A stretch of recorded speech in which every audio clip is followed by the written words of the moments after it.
Chérie Noire.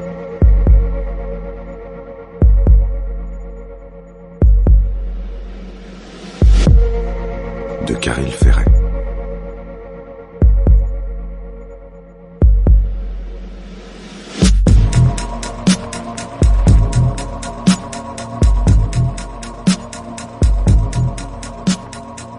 J'ai grandi dans une Roumanie ravagée, avec des parents qui l'étaient tout autant.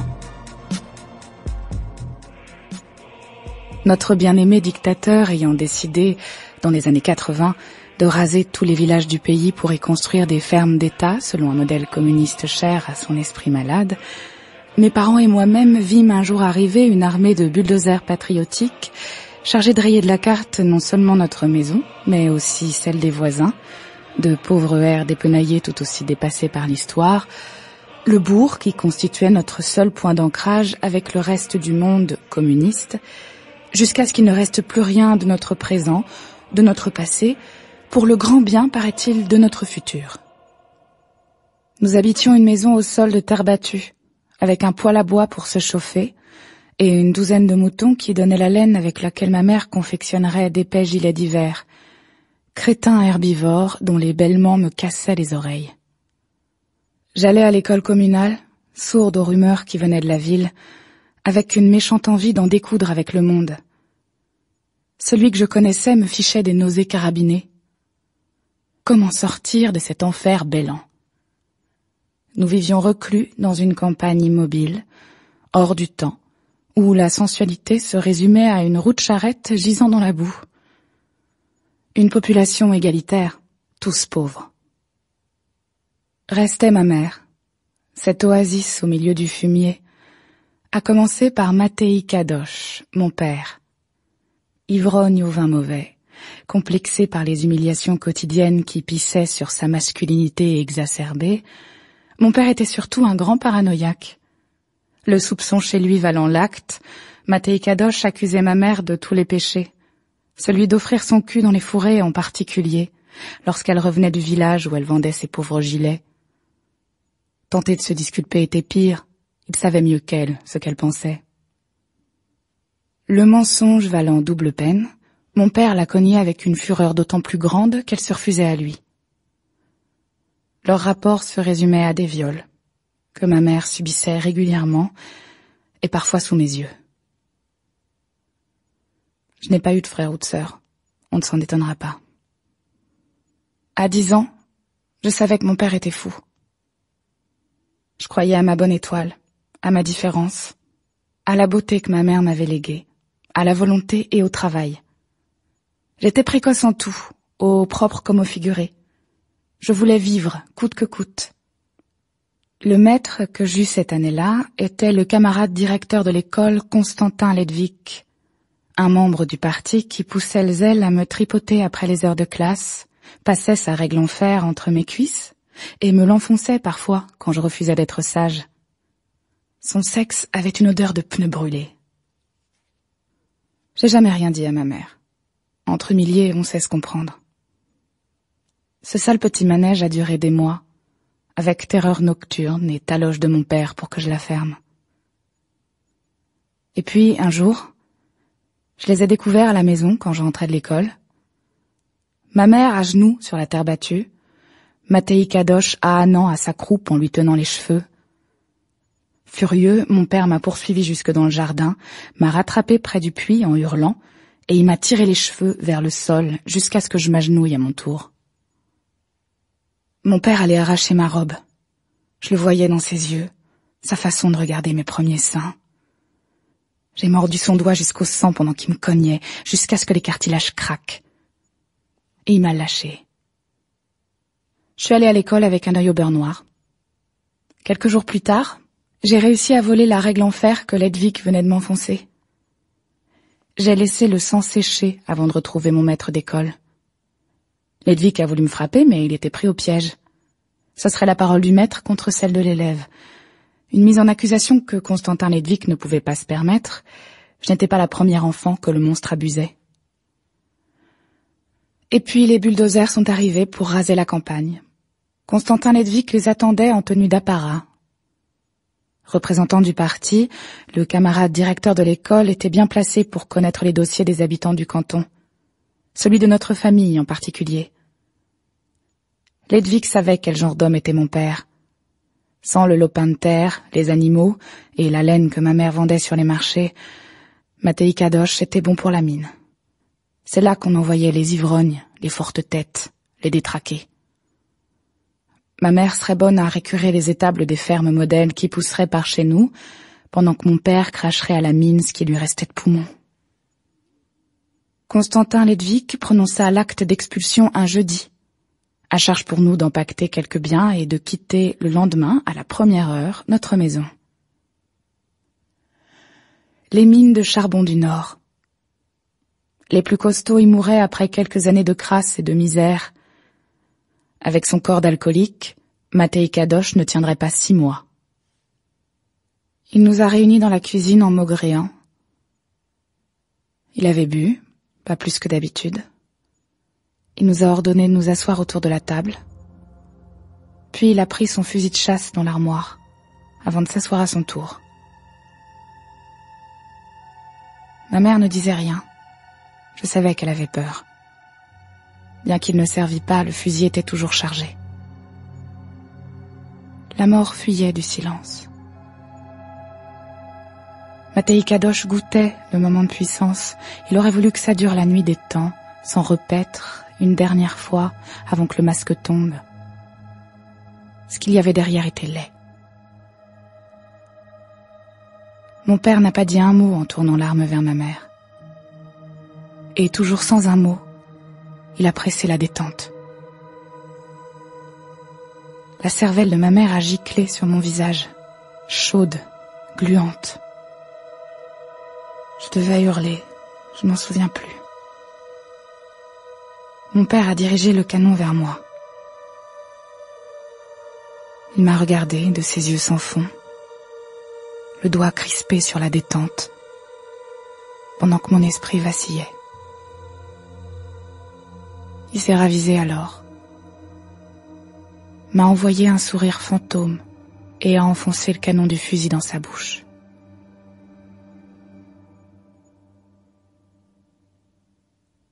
On m'a récupéré le lendemain matin, prostré dans la cuisine, les cervelles de mes parents et leurs cadavres gisant sur le sol.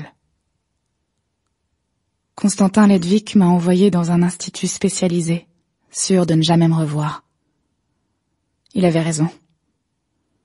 Un personnel soignant sadique, des infrastructures de prison désaffectées, des méthodes de contrôle des déviants propres aux camps de rééducation, électrochocs, matraques, trépanation, camisoles chimiques, les coups pleuvaient, féroces. Je feignais la soumission, encaissais les plus durs, les viols toujours perpétrés par le personnel masculin mais aussi féminin, pour m'apprendre à pousser si bien. De ces 3 ans d'enfer, je n'ai rien oublié. Ni la folie qui s'échappait de nos êtres, ni Constantin Ledwig, l'abuseur d'enfants qui m'avait jeté là.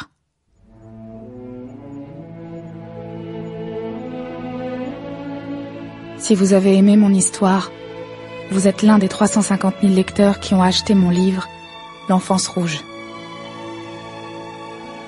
Vous savez comment Elena, mon double, a réussi à quitter la prison psychiatrique où on l'enfermait, comment elle a rencontré l'artiste homosexuel amant d'un membre influent du parti, puis son intégration au collège, l'université de Bucarest, et comment, après la chute du mur, Elena s'est retrouvée entre Ceausescu et ses lyncheurs.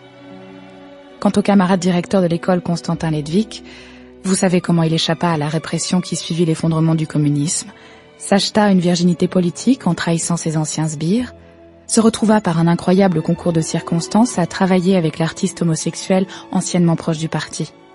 Enfin, vous savez comment l'héroïne brisée de l'enfance rouge a pu faire frémir les lecteurs et les critiques littéraires les plus méchants en mettant au point une vengeance bien particulière.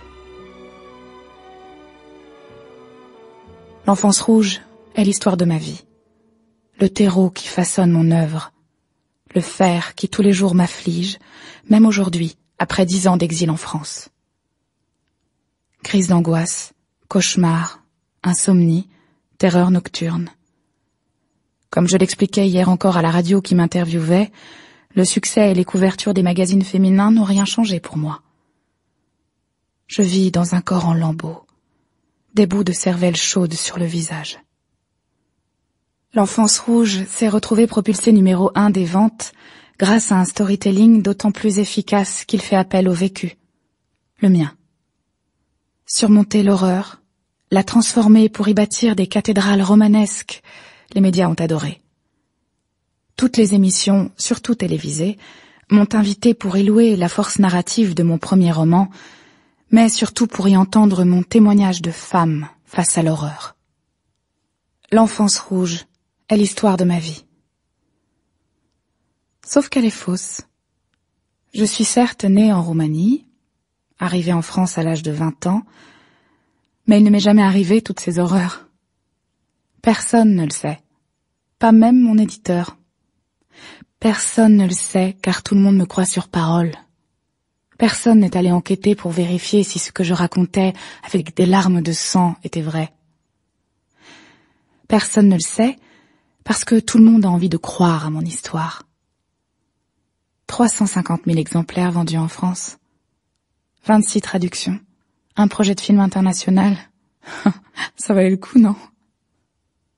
Ça valait le coup, non?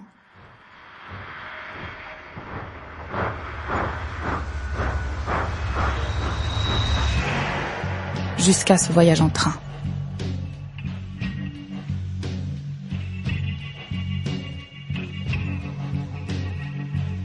C'est Philippe Hénault, le magnat de la presse, du sport et de la communication, qui a eu l'idée de réunir les plus grands auteurs de romans noirs pour un week-end de signatures et de rencontres pas comme les autres. Le milliardaire, passionné comme chacun sait de sport nautique, a en effet décidé de lancer cet été la première Route du Blanc, une course autour du pôle Nord, dont les mers sont dorénavant ouvertes 3 mois de l'année grâce à la fonte des glaces. L'intérêt de ce nouveau challenge est double. Non seulement chaque navigateur devra parcourir toutes les mers de l'extrême nord sans assistance et revenir avant d'être pris dans les glaces, mais il pourra s'y risquer avec l'engin nautique qui lui sied, voilier, multicoque, n'importe quelle machine fonctionnant à l'énergie du vent. Une course périlleuse pour une flotte réduite à 8 embarcations. D'anciens navigateurs et spécialistes de courses autour du monde ont constitué le jury chargé de sélectionner les heureux partants. Personne n'a encore vu la flotte, mais les bruits les plus fous courent, allant du surmarin à la participation d'un navigateur ougandais, rumeurs sur fond d'espionnage industriel qui ne me passionnait guère, jusqu'à ce que mon attaché de presse me propose de participer à l'événement. En effet, pour la Route du Blanc, Philippe Hénault a décidé d'opposer à sa flotte les 8 meilleurs auteurs de romans noirs de la planète.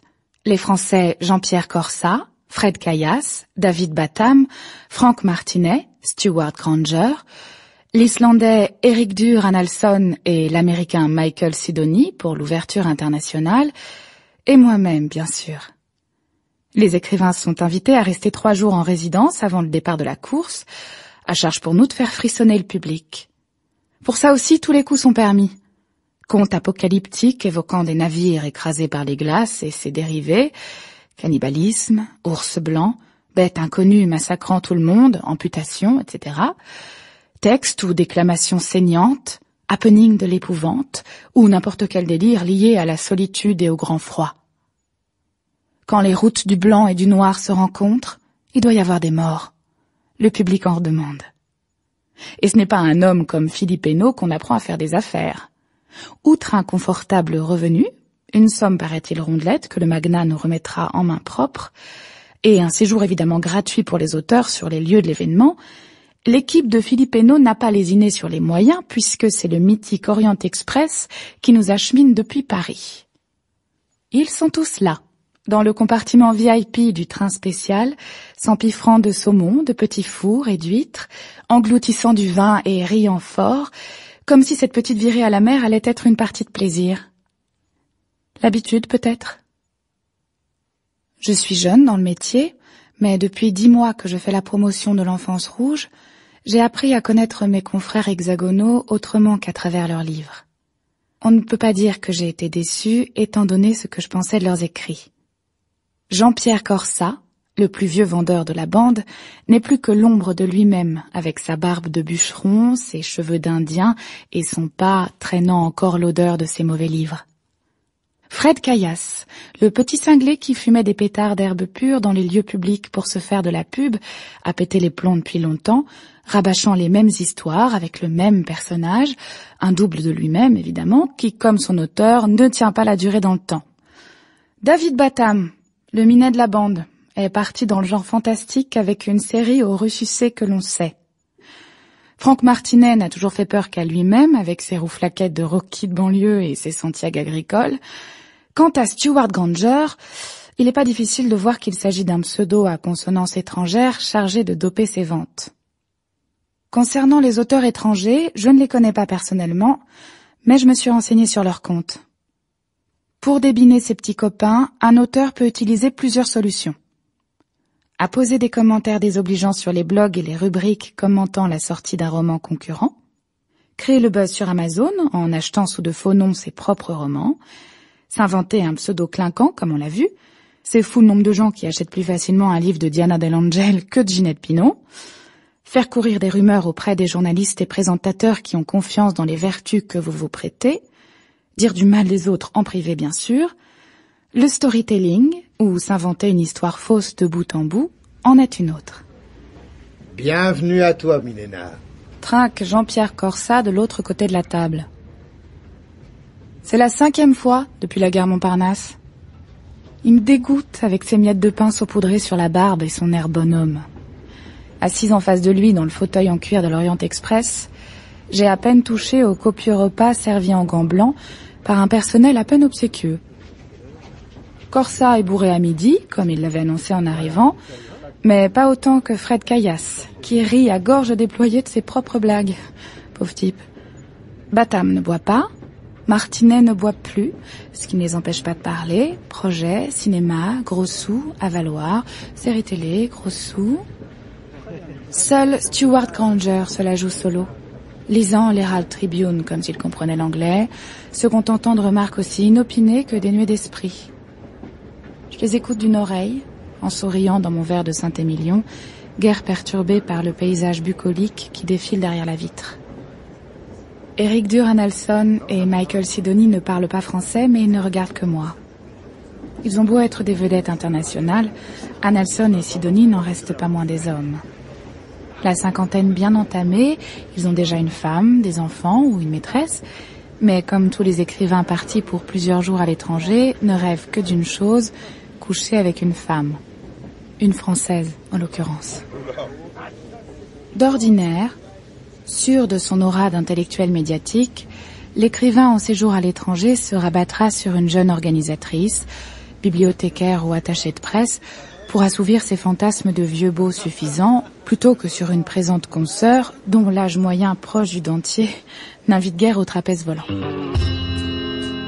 Quelle a dû être leur surprise de me voir débarquer sur le quai de la gare Montparnasse, avec mes larges lunettes noires, mon rouge à lèvres cerise, une robe noire à fourreau contenant à grand mal une paire de seins voluptueux, mes cuisses fuselées, mes talons aiguilles et ma valise portée par un larbin de service. Un écrivain de sexe féminin d'à peine 30 ans à disposition pendant 3 jours dans un lieu perdu au bout de la France.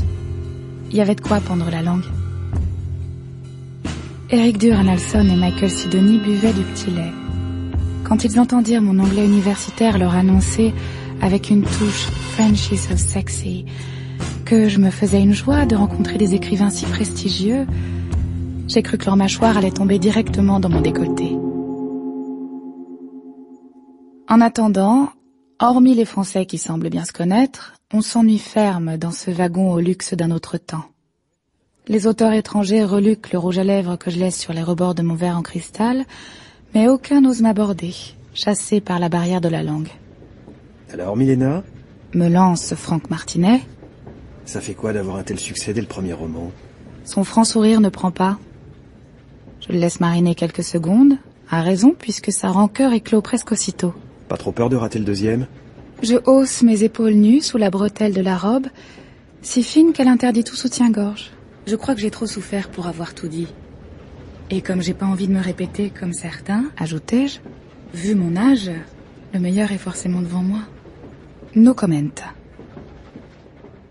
Fred Caillasse, qui n'a rien écrit de valable depuis le siècle dernier, remplit son verre avant de resservir Corsa, tout rougeau. David Batham me fixe en silence, pour se donner des airs mystérieux. Stewart Granger m'envoie un sourire entendu qui rappelle franchement le babouin. Enfin, la rade de Brest se profile par la vitre de l'antique wagon. C'est là qu'a lieu notre résidence d'auteur VIP et accessoirement le départ de la course autour du pôle. Une ville de marins où je n'aurais jamais mis les pieds autrement. Trop plouc. Here we are, guys. Lancé-je aux auteurs étrangers de la table voisine. On s'agite, enfin. L'arrivée de l'Orient Express dans la gare de Brest fait son effet. Journalistes locaux, voyageurs et pecnos du coin, c'est la foule des grands jours et nous sommes l'attraction. J'aime assez. Philippe Hainaut en personne nous attend sur le quai venteux de la gare, entouré de son équipe de communicants endimanchés. Hainaut a 60 ans mais un sourire d'enfant carnassier. S'esclave-t-il en ouvrant les bras. Enfin, vous voilà. Les flashs crépitent, on se congratule sans se connaître, par ici je vous en prie. Accueil, logistique, demande particulière, le séjour semble réglé au cordeau. On nous dépose en limousine à l'hôtel, un bâtiment flambant neuf situé entre le port de commerce et celui de Plaisance. Nous découvrons la rade de Brest. Finistère, ses bateaux de paysans de la mer, sa marine nationale, so charming. Enfin arrive le moment tant attendu, l'argent. Les pronostics allaient bon train dans le wagon, haha. Martinet avançait 6 000 €, Granger 15, Caillasse et Corsa, bourrés, disaient des chiffres farfelus, 200, tarif syndical, comme les ateliers d'écriture que sont obligés de se coltiner les écrivains pauvres. Philippe Hainaut, organisateur des réjouissances, nous remet à chacun une enveloppe contenant 15 000 € en liquide, pour nous remercier de notre participation, somme qu'il est inutile de communiquer aux médias. L'argent est sale en France et il n'y a pas de petit blanchiment. J'ai gagné. Commente Stewart Granger. 15 fois 8 auteurs, et nos pêcheurs, sa danseuse. Bagatelle, visiblement. Nous allons nous installer dans nos suites, quand le magnat nous annonce le déroulement de notre première journée. Chaque auteur dînera en effet avec l'un des aventuriers en partance pour le Grand Nord, une soirée en tête-à-tête dans le restaurant de l'hôtel, afin de se familiariser avec le sujet, se donner des pistes pour le grand frisson. Dimitri Negreanu, un des heureux élus, est roumain. Péror Hainaut en plongeant sans vergogne dans mon décolleté. Comme vous êtes compatriote, j'ai pensé qu'il vous revenait de droit. Il sourit, l'imbécile, sans voir que j'ai envie de le tuer. Et il faut toujours penser à vérifier le matériel. Dimitri Negreanu a, si j'ai bien compris ses explications alambiquées, inventé une sorte de bateau à air comprimé et renouvelable, ne nécessitant aucune pression mécanique, comme le stipule le règlement de la course. Pour ce que j'en ai à foutre. Si les valves commencent à fumer. 2 heures qu'il me saoule avec ses détails techniques, son embarcation révolutionnaire, sa passion pour le zéphyr et les marées qui les poussent. On perd de l'énergie, on perd du temps. L'hôtel où nous sommes logés est d'un chic provincial, à peine potable, mais je ne me plains pas. Les larbins bretons comprennent le français. L'aventurier des Carpates s'escrime de l'autre côté de la table, entre homard à l'armoricaine et suprême de maquereau, et on ne parle pas de sujets qui fâchent. Je lui pose quelques questions, histoire de le relancer, tandis que l'effronté roumain reluque ma poitrine diaphane avec une insistance accrue. Je somnole derrière mon sourire quand Dimitri Negreanu s'emballe. Bon, assez parlé de moi. Vous savez, j'ai lu votre livre, L'enfance rouge. Il a été traduit en roumain, n'est-ce pas? Vous avez changé les noms des gens, mais pas ceux des villages que vous évoquez, évidemment. Son demi-sourire me déstabilise, évidemment, rétorquai-je. J'ai grandi dans la même campagne que vous, à Ruta, une dizaine de kilomètres près du lieu où se situe votre roman. Ah oui? Commençai-je à trembler. Oui. J'ai quelques années de plus que vous, et il se trouve que j'ai bien connu l'école communale dont vous parlez. J'y étais 5 ans avant vous. Celui que vous appelez Constantin Ledvic dans L'Enfance Rouge était déjà le directeur, et de fait un zélé fonctionnaire de Ceausescu. C'était un ami de mon père, communiste lui aussi. Mon père est toujours vivant. J'ai cette chance. Cela n'a pas beaucoup d'importance aujourd'hui, mais il n'y a jamais eu de remembrement bulldozer dans notre région. Continue l'aventurier. Le couple Ceausescu a été exécuté avant que ses plans délirants n'atteignent notre coin de campagne. Je ravale ma salive en arborant un sourire à deux faces. Ce voleur de poules sait-il que j'ai bluffé tout le monde avec mon storytelling? Bien sûr, assurai-je. C'est la force de la fiction. Ça ne veut pas dire grand-chose, mais l'éclat de mes dents blanches fait illusion. La salle du restaurant commence à se vider. Les serveurs guettent le moindre bâillement pour ramasser les verres et proposer des cafés. Il est un peu tard, dis-je en plantant mes yeux bleus dans ceux du Roumain. Si nous poursuivions cette discussion dans une de nos suites. Negreanu a 45 ans environ, des mains calleuses et un corps robuste qui va partir des semaines en mer. La vôtre ou la mienne? Demandai-je avec un brin d'effronterie. En toute discrétion, bien entendu. L'homme ne dit pas non. Les hommes ne disent jamais non. Encore moins quand ils ont bu 2 verres face à une fille comme moi. De fait, le marin sourit comme s'il venait de passer le Cap Horn. Le moment d'enfoncer le clou, clin d'œil à la clé. Disons votre suite? Dans une demi-heure. Manifestement, Dimitri Negreanu n'a jamais vu débarquer dans sa chambre d'hôtel une femme cachant ses sols de sous-chic sous un manteau parapluie de vinyle noir. Jetant contre la porte le pudique manteau qui m'a mené jusque-là incognito, je me présente dans la chambre à coucher du Roumain sous mes meilleurs attraits.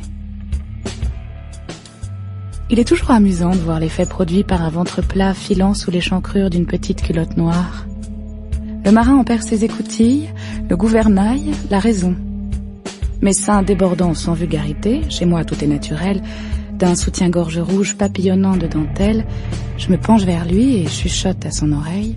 « Allonge-toi sur le ventre, s'il te plaît. » Dimitri a déjà enlevé sa chemise, dévoilant un torse de colosse.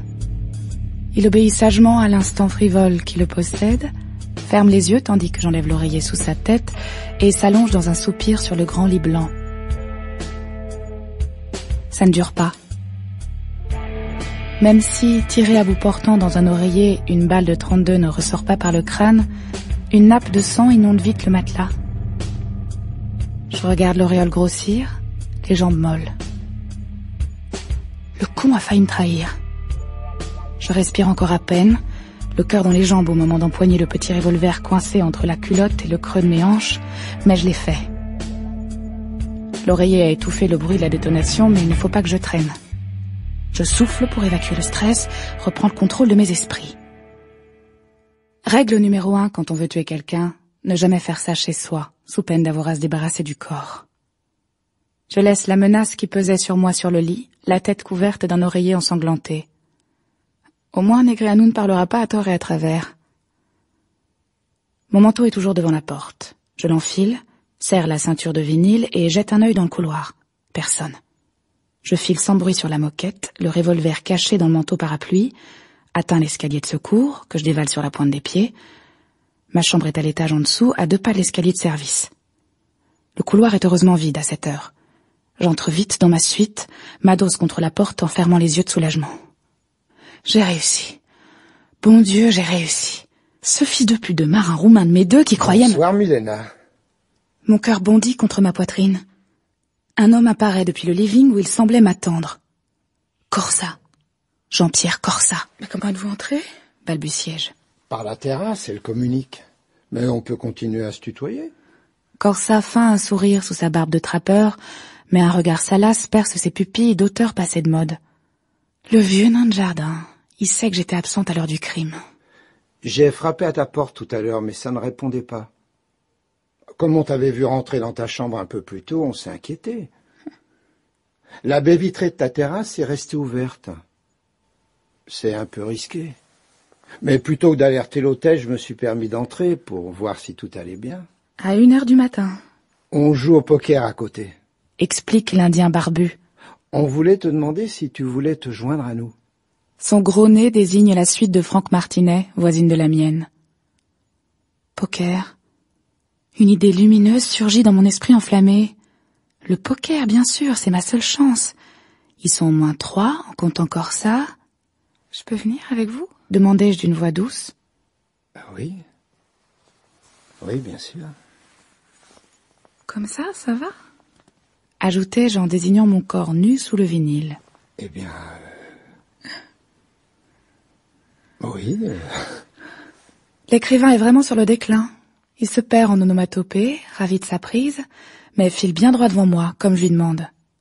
J'ai peur qu'il voie la colère sur mon visage. Je suis le trappeur vers sa partie de poker, le cœur en millefeuille. Personne dans le couloir, mais si ça arrive, je suis morte. Encore 2 mètres et Jean-Pierre Corsa entre dans la suite, enfin.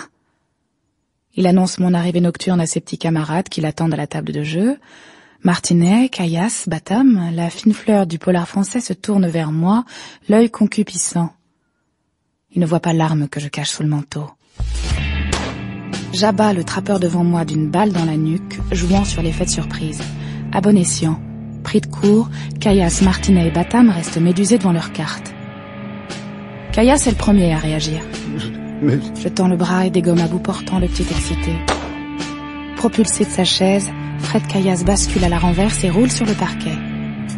David Batam se lève d'un bond, recule devant le canon qui le vise, s'apprête à hurler et prend la balle de 32 en pleine poitrine.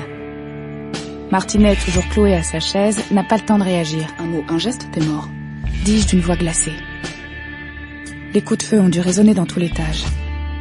J'enfonce le canon contre la tempe du dernier témoin et, sans hésiter, presse la détente. La tête part violemment vers le mur, répandant une mélasse rouge assez répugnante. Sur la table, des liasses de roues. Je m'agenouille pour attraper la main droite de Martinet, ce connard est droitier, je l'ai noté dans le train. Colle ses empreintes sur la crosse et jette le revolver à ses pieds.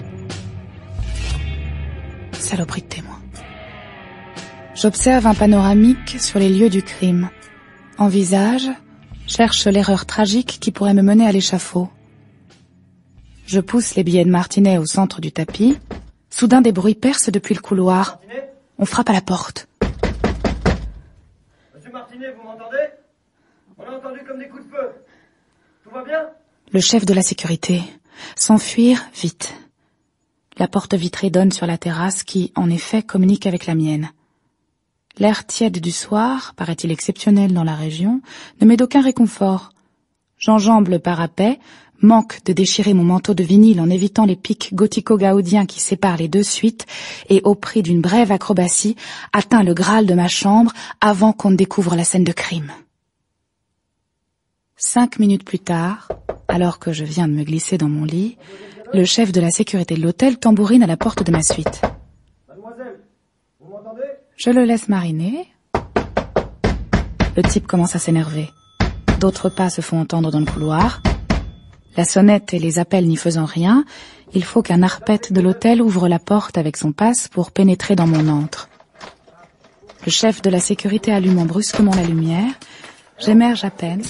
Un kit masque d'avion, boule caisse, casque anti-bruit sur la tête. Puis j'ouvre de grands yeux effarés. Qui êtes-vous? Les intrus déglutissent devant mon corps nu sur les draps, que je tente désespérément de rabattre contre mes seins. Un quintuple meurtre le jour même de notre arrivée. Avouez que la communication autour de l'événement était faite. Étrange d'ailleurs comme les choses se retournent dans la vie. Il y a 12 heures encore, je tremblais qu'on découvre mon vrai visage, celui d'un imposteur et d'une tueuse à sang-froid, et tout s'est enchaîné par miracle. Personne n'a douté de ma bonne foi. 2 témoins dont le chef de la sécurité ne m'ont-ils pas trouvé nu sur mon lit, en plein isolement sensoriel, après avoir dû forcer l'accès de ma suite? Ne m'a-t-on pas vu souhaiter bonsoir à Dimitri Negreanu au restaurant de l'hôtel et rentrer sagement dans ma chambre? La police locale est bien entendu intervenue, branle-bas de combat dans l'hôtel de luxe breton, mais les inspecteurs ont visiblement plus l'habitude de ramasser les ivrognes qui tapent leurs femmes ivres mortes sur la voie publique. 5 meurtres, intervenus dans 2 lieux différents, à quelques minutes d'intervalle. Un premier scénario a fini par émerger dans la tête des enquêteurs. Les écrivains se seraient retrouvés vers minuit dans la suite de Franck Martinet pour une partie de poker qui aurait dégénéré. Il y avait tout de même 60 000 € en liquide sur la table. Outre Martinet, Jean-Pierre Corsa, David Batam et Fred Caillasse s'étaient joints au jeu, ainsi que le skipper roumain Dimitri Negreanu. Ce dernier, qui parlait un français correct, avait dû tout perdre assez vite. On n'avait pas retrouvé d'argent liquide dans sa chambre, à peine quelques billets de vin dans un portefeuille, et regagné ses pénates sans demander son reste.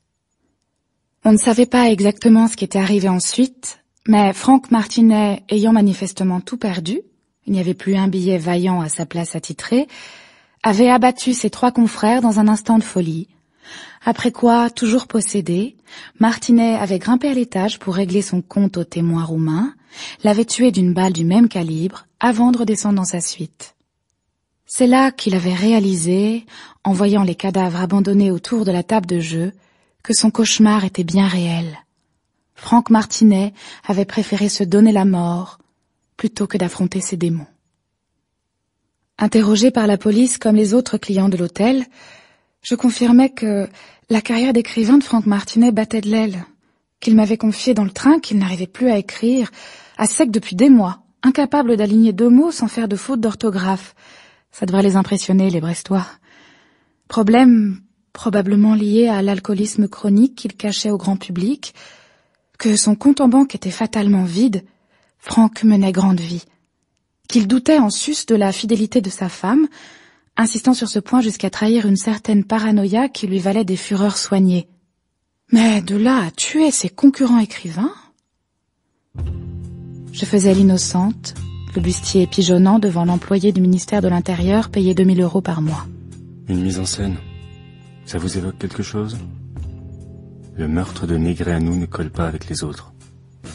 Il a été tué avant, dans sa chambre. Mon Dieu, m'esclaffai-je.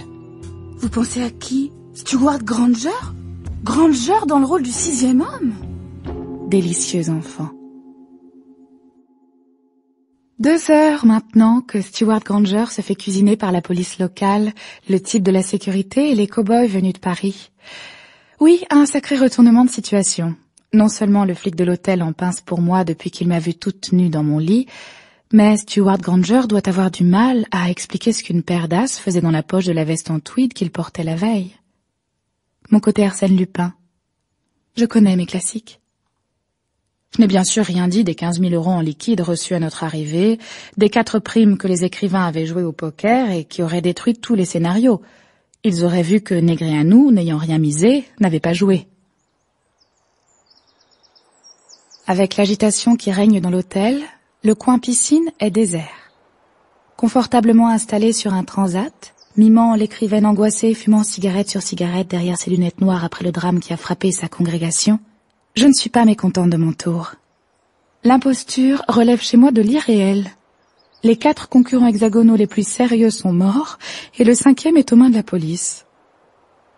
Je viens de voir Philippe Hénaud tout à l'heure. L'organisateur de cette course macabre faisait grise mine, mais il ne faut pas s'y fier. Les reporters affluent de Paris et d'ailleurs, dépassant le cadre du défi sportif. Tu l'as, ta publicité? Mais dis-je sur mon transat, quand Michael Sidoni plante sa carcasse de ranger élevée aux céréales du Middle West à hauteur de mon bikini affolant sous le châle. I saw you last night. Je m'étrangle dans mon cocktail à la bergamote. Le son of a bitch m'a vu cette nuit dans l'hôtel? Un coup d'œil vers la haie qui nous sépare de la terrasse, un autre vers les sièges vacants autour de la piscine, personne à l'horizon. Le visage de l'auteur américain est dur comme du maïs, mais il ne peut s'empêcher de reluquer ma poitrine italienne. Come with me, dis-je en ôtant mon châle ouvert aux 4 vents. I have to tell you something. Sidonie me dépasse d'une tête. Je déboutonne un bouton de sa chemise, pas un de plus, la classe, et me glisse dans l'eau bleutée de la piscine, fraîche. Come with me, répétai-je à l'un des écrivains les plus cotés du marché. L'avantage avec les Américains l'été, c'est qu'ils sont tous en short. Celui de Michael Sidoni tombe vite à ses pieds, découvrant un slip et des jambes de sexagénaire poilu. Il me rejoint dans l'eau en rentrant le ventre, pathétique garçon, le regard rivé sur mon buste flottant, mes lèvres rouges qui l'encouragent. Espiègle, je recule un peu pour qu'il vienne plus profond. C'est ce que suggèrent mes yeux. Attends qu'il se colle à moi pour l'attraper par la bouche. Un long baiser qui le prend par surprise avant qu'il se laisse entraîner par mes bras amoureux. J'ai fait de la natation synchronisée pendant des années, une discipline olympique qui plaisait aux partis, mais Michael Sidoni ne le sait pas. 20-30 secondes que je fourre ma langue dans sa bouche. Diantre que les Françaises sont fougueuses. Il fait la planche tandis que je l'enlace, l'embrasse encore, l'embrasse à la folie. Nous n'avons plus pied. 50 secondes. Personne ne l'a jamais embrassé comme ça. Il tâte mes seins gonflés, boit un peu la tasse, s'apprête à reprendre sa respiration, mais je lui enfonce soudain la tête pour l'empêcher d'émerger. Pris de court, Sidonie a un bref mouvement de panique. Comme il résiste, je plonge en apnée et m'accroche à lui. L'Américain a plus de 60 ans, mais toujours la force de m'envoyer paître, du moins à l'air libre. Car sous l'eau, tout est différent. Je l'aspire vers le fond tel un crocodile, m'agrippe de toutes mes forces à sa cheville. Sidonie se débat au ralenti, ingurgite des litres d'eau chlorée, agite désespérément les bras, bientôt frénétique. Lentement, l'écrivain américain s'asphyxie sous mes yeux. Des millions d'exemplaires à travers le monde qui partent à volo.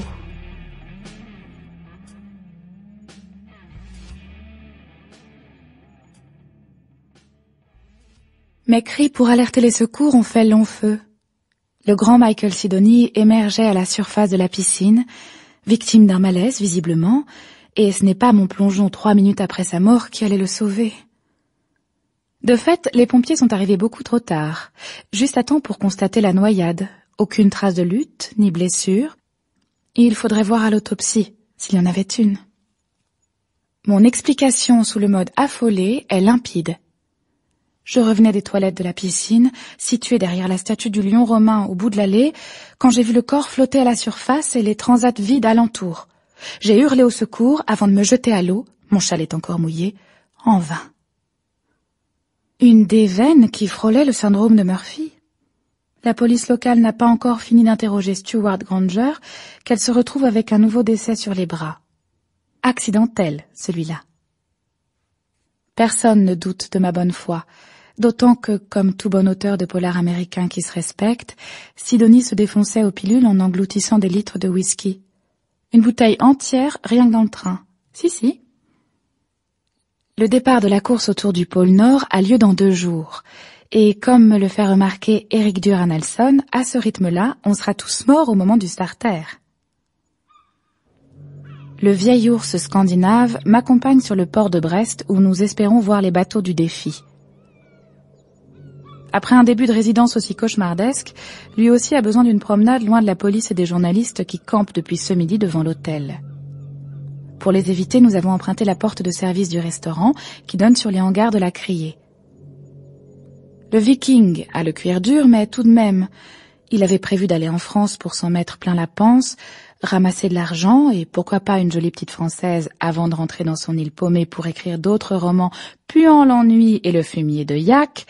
Il n'avait pas prévu de voir ses petits copains écrivains à succès décédés devant ses yeux. Eric Dur marche près de moi, les mains dans les poches de sa moumoute estivale. Mon Dieu qu'il est moche. Mes talons claquent sur le bitume, contrastant avec ses chaussures de bouseux venus du froid. Quittant le port de commerce par un chemin détourné, we don't want to see anyone, nous atteignons bientôt les anciennes cales. L'Islandais parle un anglais bourru qui se veut sympathique. Je lui laisse croire que sa conversation est intéressante, alors qu'un sentiment d'euphorie me gagne. Même si ses livres ne ressemblent à rien, Eric Durand Nelson est un des plus gros vendeurs de polars sur Terre. Look! M'esclaffai-je en penchant ma chevelure blonde vers la cuve à supertanker. Wow! This is big! Look! Oh my God! Tout excité par le spectacle qui s'offre à nous, je lui explique la fin des chantiers navals en France, des pétroliers longs de 400 mètres qui vomissaient leurs saloperies sur nos côtes, le chômage et le fantôme ouvrier. L'Islandais s'approche, captivé par le gouffre à mes pieds. Je désigne le bulldozer égaré au milieu de la cale sèche, ridicule jouet d'enfant. Look! Nelson acquiesce devant le vide. Oh yes, it's very big. Une violente poussée dans le dos. Et voilà le gros ours qui bat des pattes, sans pouvoir se retenir. Son cri fait un bref et terrifiant écho avant qu'un bruit désagréable ne ponctue la chute. Mortel, vu la hauteur du précipice. Je balaie les environs, le souffle court. Personne ne m'a vu sortir de l'hôtel par la porte dérobée. ni aider ce maudit auteur scandinave à se suicider. Et si c'était lui, le coupable,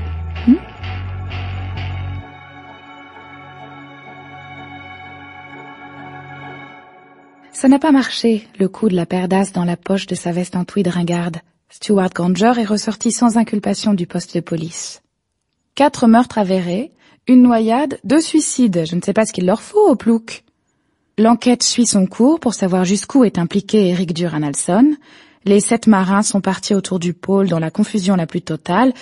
Enfin, on s'en est sorti et voilà bien l'essentiel. Je dis « on » car les émotions fortes créant des liens, Stuart Granger et moi-même nous sommes mis à la colle, comme il dit dans ses best-sellers. La liaison est encore secrète. Je suis l'étoile montante du polar français, Stuart le plus gros vendeur du genre. C'est un coup à se retrouver dans Voici. Je me suis installée chez lui en catimini, n'apportant que des culottes quand j'en mets, haha. L'écrivain vedette, au départ méfiant, n'a pas été long à se détendre devant mon corps de rêve. Sa chérie noire, comme il dit. Pour une fois, je n'ai pas usurpé mon surnom. Stuart est actuellement dans son bain, un cigare à la main, et m'attend pour que je lui masse le dos. Ça tombe bien, j'ai un cadeau pour lui. Un rasoir électrique que je branche près du miroir de la salle de bain. L'écrivain patauge, hilare, se ravise quand je le mets en marche, plein pot. Mon regard a dû changer.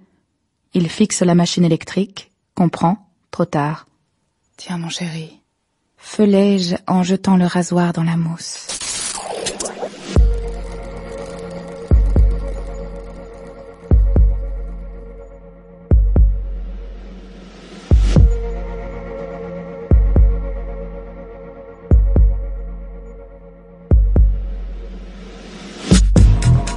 Chérie noire, de Caril Ferret. Avec Élodie Hubert et Jean-Paul Dubois, Vincent Viotti, Antoine Doignon, Miglen Mirchev, Xavier Clion, Simon-Pierre Boireau, Florent Houlier. Bruitage, Bertrand Amiel. Conseillère littéraire, Caroline Ouazana. Prise de son, montage et mixage, Pierrick Charles et Amandine Grevose. Assistant à la réalisation, Vivien Demeyer. Réalisation, Laure Egorov.